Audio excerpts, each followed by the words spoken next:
Hello guys, welcome back to my channel. Today's video is going to be something a little bit different. It's going to be an equestrian hacks video. I've wanted to do this video for a while now, but it actually took me a little bit longer than expected to come up with these hacks.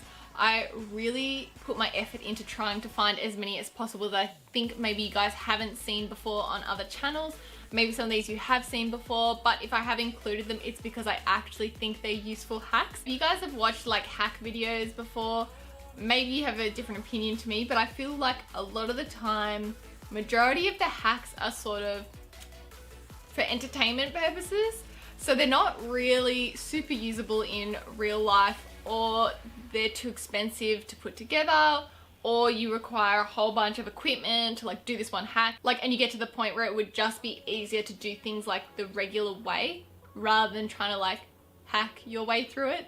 I hope that kind of makes sense. So I've actually used a lot of these hacks in my actual real life, so I'm hoping that you guys find some of these usable as well.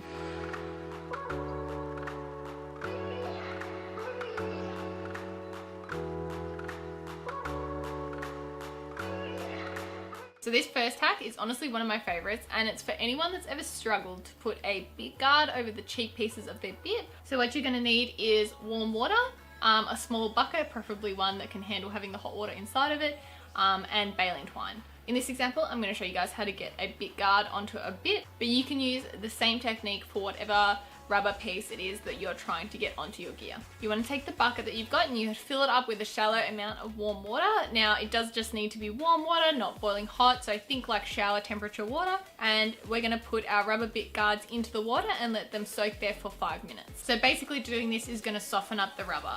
Now, while that's soaking, what you're going to do is grab your piece of baling twine and you're going to create a loop in the twine. Now, you're going to want 2 of these loops. Take either one piece of baling twine and cut that into 2 pieces, or just have 2 pieces of baling twine ready to go. It's now roughly been 5 minutes, so you're going to begin threading those through your rubber bit guard. So you will take the first one and you're going to thread it through the hole, and you're going to then place those 2 loops at each end underneath your foot. You're then going to grab this second piece and you're also going to loop this through the center of the bit guard, and then this can either go in your hand, or if it's long enough you could set it on your shoulder as well, just for ease. Because you've warmed the rubber up, it's going to be extra stretchy, and now you can use the baling twine to stretch open the hole at either end. That will allow you to open up the bit guard really widely and will let you easily slide through the bit. So those of you who own long boots would know that after a bit of time of owning them, a lot of the time they will start to sag as the leather settles and softens. So this hack is a really simple one, just to try and keep them in the best shape possible for as long as possible, without having to go and buy an expensive boot tree. So what you are going to need to complete this hack is a pool noodle. I personally just went down to Kmart and I was able to get one for $3, so very, very cheap, and a bread knife. Now if you are under 18, just make sure you like ask your mum before you go grabbing this and like cutting pool noodles up with her bread knife. Depends how accurate you want to be with this. You can either go and grab a measuring tape and physically measure your long boots and figure out exactly how long you want each pool noodle to be. For me personally, I just decided to YOLO it because I really don't care too much how it's going to look.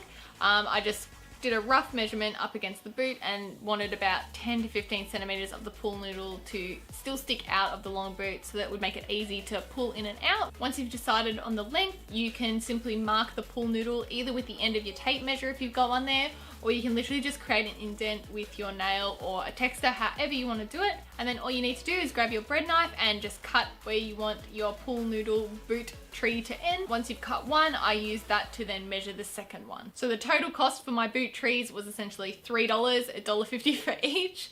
And it literally took me, guys, I swear to God, it took me about a minute, like an actual minute, to quickly measure this, cut them and put them in. So it's like a super quick solution if you just need something to help keep your boots in shape. This next one is a huge time saver if you're jump schooling, and it is essentially creating pre-measured jumps. What you're going to need for this one is some gaffer tape and a texter. Preferably a permanent marker that is going to, number 1, show up on your tape, and number 2, weather the environment. And you'll also need a measuring tape. So you're essentially just going to go and set up a jump like you normally would. So I've just gotten out 2 wings and a single pole as my starting point. What we're going to be doing is marking different heights on the wings. So it may not seem like it because honestly have not been doing much of it lately, but I am actually an eventer, so I'm going to be measuring out my wing heights based on the eventing grade. So I'm going to do one at 65 centimeters, which is essentially just like a training grade, nothing official. I'm then going to go to introductory, which is 80 centimeters. preliminary, which is 95 centimeters, and pre-novice, which is 1.5 meters. So then it comes down to personal preference in terms of how you want to mark out your heights. You could do your pony club grades, so it really comes down to you and what level you're training at. So I'm going to start off by measuring the 80 centimeter point, i.e. intro. So all I'm going to do is play around with the cup and the pole until I have the jump height sitting at 80 centimeters. I've checked with my measuring tape and I found my 80 centimeter mark. So now what you're going to do is take your tape and you're going to just cut off a piece and use that to mark the square that the cup is currently sitting in. Then I'm going to take my texter and I'm just going to mark the tape with an eye for intro. You can then continue that process until you've marked all of the heights that you're wanting to mark. So just say I've decided I want to go jump schooling and I've got an introductory class on the weekend, so I want to school at 80 centimeters to have a practice run through. That means that I can literally just go out with my cup, look at the wing and know straight away exactly what level I need to place that cup at to have a jump sitting at 80 centimeters. No pre-measuring, no wasting time mucking around trying to get every jump right. All the info is just there and you're ready to go. Now the quick release knot is my knot of choice. However, I have a Fletch in my life and I'm sure a lot of you guys can relate. I can't explain how many times Fletch has come so close to freeing himself from the tie-ups purely because he would just fiddle and fiddle and fiddle with his lead rope until it's almost undone. So guys, today I'm bringing you an alternative for those who struggle like me. And this is a quick release knot, but it's one with a little bit of a twist on it so that it makes it a little bit harder for your fiddly horse to become undone. All you're gonna need is just a standard halter and lead rope. You can either do this with your horse in the halter or just play around with the lead rope in the tie-ups just to get this knot right. Now how you're gonna start is just by doing a simple quick release knot. So that's going to be your starting point. If you haven't done a quick release knot before, I'll very briefly explain. Create a loop with your lead rope. So I'm going to put that through the baling twine, and as I pull it through, you're going to take the loose end, so the end not attached to the horse, and you're going to wrap that around the whole thing until you come back to the point where you started wrapping it. With the piece you've just looped around, you're then going to create another loop, and you're going to push that loop through the first one that you made. And that is essentially your quick release knot. To release this, all you have to do is pull the long piece and the knot comes undone. The reason I really like this knot is because number one, it's just easy to undo. Number two, it allows you to very quickly release a horse if needed. And number three, you're able to do that without putting your fingers through any knots or potentially risking any injuries. So it's very useful if you're a horse person. But as you can see, the way it releases makes it very easy for Fletch to release himself or for a smart horse to work out how to get out of it. So now you've got your basic quick release knot, you're going to continue creating loops down the knot. So what you're going to do is continue grabbing that and threading it through and threading it through and create a whole bunch of loops going down your lead rope. Now if you're happy to leave it at this point, you can. This at least creates a more complicated knot and it's not immediately obvious for the horse that they can just pull the tail end of that to release themselves. There is a variation on that again. So what you can do is grab the tail at the end of this knot, feed that through the final loop and then pull it tight. So this is going to create an actual knot, so it's no longer quick release. However, because you've created almost this chain of loops, even if the horse pulls back or creates tension, you're still going to be easily able to grab the tail, remove it from the loop, and then pull, and you've got your quick release knot back again. So even if you do have a horse who likes to play around with their lead rope, this hack should definitely help you keep them tied up. So this next one really sits on the line of being like a hack or is it a tip?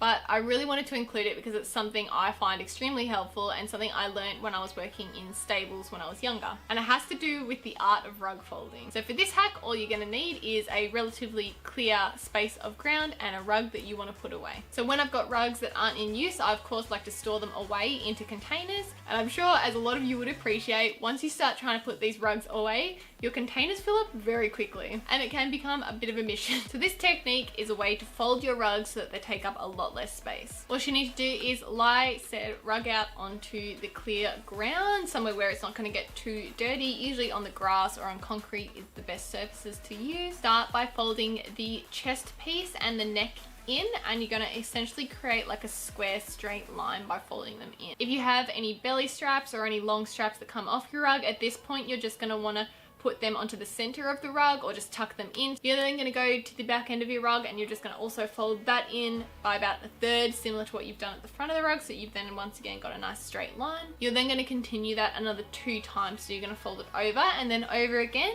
so that you've got one long piece. You then take that and fold it in half. What you're going to be left with is a neatly folded piece of rug that's much more easily stored away. So you're out at a lesson or a competition and you have to wash your horse off and you go to grab your sweat scraper and you realize you've forgotten it. So you have to improvise if you want to dry them off. So you're going to grab your whip. Now I would suggest that you would grab a dressage whip over a jumping whip if that is available, because it's more flexible, it's just a bit more easier to use. And you're just going to gently run that over your horse's coat, just like you would if you were sweat scraping them. And that will help you to dry them faster by getting the excess water out of their coat. So this hack will help you with an issue that I was only pointed out recently, and I've never really noticed before, but it's actually such an obvious thing now that it's been said to me, and it is that saddle racks cause indents in your saddle. And these are literally the saddle racks that are sold in every tack store that I've ever been to, that you see in almost every stable, and they're literally damaging the fit of our saddles. So this hack is to help you stop indents happening. All you're going to need for this one is a pool noodle, a bread knife, and a measuring tape if you want to be really accurate. So at this point you can either wing it, or you can just use the measuring tape to work out how long you want your piece of pool noodle to be on your saddle rack. Mark that point either with the measuring tape, or you can just grab a pen and just mark your pool noodle. You're then going to take your bread knife and you're going to cut that pool noodle in half. So obviously at this point just be very careful of your fingers. If you're clumsy like me, I took it very slowly. On a lot of these saddle racks you'll also have this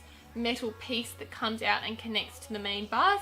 So what you want to do is roughly work out where that sits, and you want to create a little cutout in your pool noodle so that that can sit down over that. Otherwise it's not going to sit down close enough and it's just going to fall off. For this step I did just use my bread knife to sort of roughly pull that patch out, but I think if you probably use like a smaller steak knife or something, that would probably make it a bit easier. You can then place your pool noodles over the saddle rack, and as you can see, it's now going to protect the saddle from getting the indents of the bars. And something else you can do if you don't want to go the full pool noodle route is to find some old saddle blankets, preferably ones that are very, very thick, and what you want to do is fold them over several times, and that also creates a pretty good protection from getting indents. So this one is like a classic that I've seen so many times, but I just wanted to re-go over it because I feel like some people get it a bit wrong, and that is how to open a hay bale when you don't have a pair of scissors. So I think most people have probably seen this hack done before. What you need is another piece of baling twine. You will take your loose piece of baling twine and you're going to thread that under one of the pieces of twine that's holding your bale together. Now I feel like this is where a lot of people go wrong and like maybe don't have their technique quite right, so they end up snapping the piece that's supposed to be opening the bale. You want to keep the baling twine in the same spot as much as you possibly can, and this really is the key. You want to take really long strokes with the piece that you're using to open the twine. When you only do little movements, you're essentially wearing out the piece you've got in your hands as much as you're wearing out the piece that's actually holding the bale together. That way you're increasing the chance that the one around the bale is going to snap before the one in your hands, which obviously would ruin the hack. Especially when you go to horse events, often there's like nowhere really to tie up, or you need to tie up to your float and you may have forgotten to bring a quick release device. So baling twine can actually make a really good alternative. So I'm going to take my baling twine and I'm just going to create a loop, and I'm just going to feed that through the ring where I want to tie Fletcher up. I'm then going to take the ends of the baling twine and feed them through the loop so that you've now attached the baling twine securely. If you're tying up to a rail, for example, you can use exactly the same technique. You just need to put the baling twine around the rail, feed the tail through the loop once again, and you've created your first step. So some people like to use 2 pieces of baling twine, and that is fine. I prefer to use just one because it takes a bit of the strength out of it. In case the horse does need to break away for some reason. If something happens that makes your horse that stressed out that they feel like they need to break away, I would prefer the baling twine to break rather than them maybe injuring themselves. So that's why I just use one, but honestly it is personal preference. If you prefer to use 2, then 100%. So once you've attached the baling twine to your tie up, you can then finish it off by creating a loop, and what you're going to do is do 2 knots at the end of it, and that will finish off the loop and give you something to put your leader up through to tie up. I also like to just cut off the excess, just to ensure that there's no loops coming off that your horse could potentially get caught in. I also use the exact same principle to tie up my hay bags. I find that it's just a lot safer for the horse if you are using something that they can break away from, because I have heard instances of horses getting caught in their hay nets and injuring themselves. I feel like every equestrian that has ever competed knows how frustrating it can be to plait up your horse. The results are amazing, but the process can literally drive you insane. And if you thread your plaits, one of the most annoying parts of that is threading the needle. All you'll need for this one is a pair of scissors and some hairspray, and of course a needle and thread. You want to start by grabbing a piece of thread. Now just double check the end of it. If it's already looking frayed and kind of fat, just grab a pair of scissors and just cut a little bit further down on your piece, just so that you start off with a nice slim piece to begin with. You're then going to grab your hairspray and you're just going to spray the end of the thread for a few seconds While it's still wet, you want to take your piece of thread and you're just going to put it in between your thumb and your forefinger, and you're essentially just going to squeeze down so that it becomes a flattened point. So number one, the thread's now going to have a bit more strength to it, so it's going to be a little bit better to push through the needle head. And number two, it's also going to be closer to the shape of the needle head, so it is going to become easier to get it through. For those who really struggle, another tip is to thread the needle over the thread as opposed to bringing the thread to the needle and trying to thread that through. So that's just another tip. You may or may not find that more useful, but I do, so I just thought I would share it. If you've never had a horse with a hoof abscess before, generally it involves bandaging their foot, usually for up to a week. And you're generally going to have to change that bandage almost every day because they are very easily broken. If you don't have a stable available, then this hack can be extremely helpful for helping turn your horse back out into the paddock, but also helping the bandage stay on their foot. What you're going to need for this one is 2 feed bags. So I'm not talking about the Hessian chaff bags. These are the ones that you would see your pellets come in. So please, if you don't have any experience with bandaging, just ensure you do have a vet present or a very experienced horse person with you to help you through the technique and how tight things should be. Only because bandaging can be extremely damaging to your horse if it's done incorrectly, and you don't want to create complications on top of what is already a current injury. So what you're going to do is pack the hoof and you're going to bandage it as per normal. I'll then create sort of a little extra pad out of tape just to put on the bottom of the hoof, just to create a little bit extra strength over the bandages. Take your feed bag and you're going to cut a large semicircle out. Now you want to be careful not to make this semicircle too small because it's very easy to trim if you oversize it, but once it's too small, you're going to have to restart. For optimal protection, I like to do 2 layers. So I'm going to cut a second semicircle out and I'm going to place the first one into the second one. So I now have my 2 layers. Using the same technique that you did for the bandaging, you're essentially going to use the tape to attach it to the horse's hoof. At the end, you can then grab a pair of scissors and you can just cut away any of the excess bag that's going to irritate the horse. And there you have it. I've tried so many things in my time, and for some reason this is like the only thing that seems to work. Now I feel it goes without saying that every single one of us, every rider out there is working on some sort of issues within their equitation and their riding position. And I feel like there are some issues or like vices that are common to a lot of riders. So this hack is essentially an equitation quick fix for a lot of those common riding habits that we all deal with. It can actually trick your brain into improving things more quickly. This isn't a magic trick. This isn't going to turn you into an Olympian overnight, but it's going to help you improve some of your vices more quickly. And the principle behind all this is essentially that if there's something you're struggling with, what you want to do is make that action more difficult for yourself. And I know that sounds kind of counterintuitive, but when you go back to doing that action in a more simplistic way, you will find it a lot more easy. Before you attempt any of these, I would just suggest that you have someone with you to help out. And I would suggest using a nice quiet horse because you want to be able to focus on your position while you're doing these hacks, not so much on the horse. So here are a few simple ways to try and improve those common vices. Number 1 on the list, we have slouching. And this hack is going to help you bring your shoulders back and sit up straight. What you want to do is grab a whip. Now I would suggest you use a dressage whip.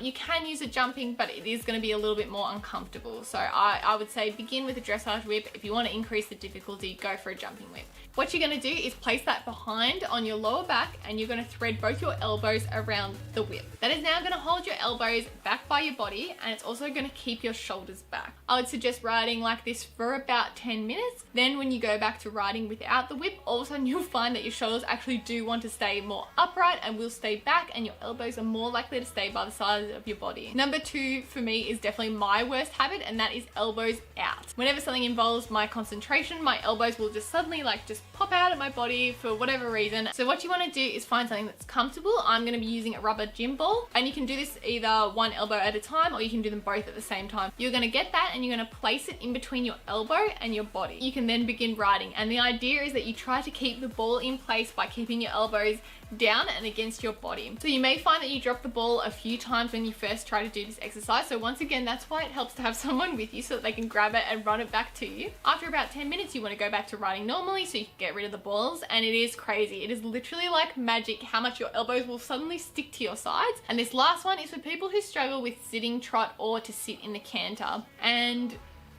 you're gonna hate me, but honestly, the answer is no stirrups. If you are a nervous rider or you're just a beginner rider and you don't feel comfortable riding your horse without stirrups, that is 100% okay. So what I would recommend is either getting someone to lead you around so you can get used to the idea, or what I did a lot when I was younger to help with my position was get someone to lunge you. So you want preferably probably your instructor to have you on the lunge, and then you can practice that way. So for me, a safe way to do the no stirrups thing is to leave your stirrups attached to the saddle, but what you want to do is crisscross them over the front of your horse's wither. So again, if your horse is going to get nervous by doing this, then maybe try and find another horse who's a bit more quiet. But it just means if anything goes wrong, you can sort of quickly whip your stirrups back off again and sort of have them there just in case. I would suggest doing 5 to 10 minutes of on and off trotting. Obviously, if you're bouncing a lot, you don't want to hurt your horse's back. So you just want to take it very slowly and do it in short bursts. When you're not using stirrups, all your weight is essentially coming down into your seat. By doing that, you're essentially going to get a much better feel of the horse's movement. And that's what it really comes down to. You're going to understand how to flow with the horse rather than jarring with them and bouncing around. So that's what I mean by making things more difficult. So going no stirrups and then going back to riding in stirrups, and you will feel like so much of a stronger rider. It's a weird effect, but just try it. I promise it really does work. Thank you guys so much for watching. I hope you enjoyed the video. And please, if you do know any other equestrian hacks, make sure to share them down below because I would love to read them. And of course, you can follow Fletch, Peach, and myself on our Instagram at hand.equestrian.